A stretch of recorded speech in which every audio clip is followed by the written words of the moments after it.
अस्सलामु अलैकुम नाज़रीन, आप देख रहे हैं A1 ग्लोबल टीवी और मैं हूं नाइला भट्टी। सबसे पहले शामिल करते हैं आज की अहम खबरें।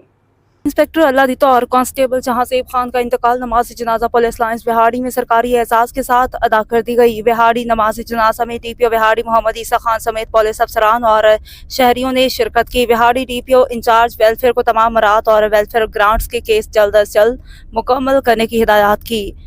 बिहाड़ी DPO ईसा खान मरहूमैन के वारिसान से मिले और बच्चों के सर पर दस्ते शफकत रखा। IG पंजाब की हिदायत के मुताबिक दौरान सर्विस वफात पा जाने वाले पुलिस मुलाजमीन के एक बच्चे को फैमिली क्लेम पर भर्ती किया जा सकता है।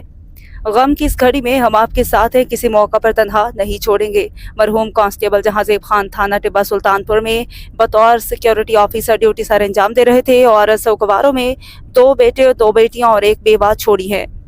बिहाड़ी मरहूम सब इंस्पेक्टर अल्लादीता थाना सदर बिहाड़ी में बतौर तफ्तीशी ड्यूटी सर अंजाम दे रहे थे और सौगवारों में 2 बेटे 2 बेटियां और 1 बेवा छोड़ी है।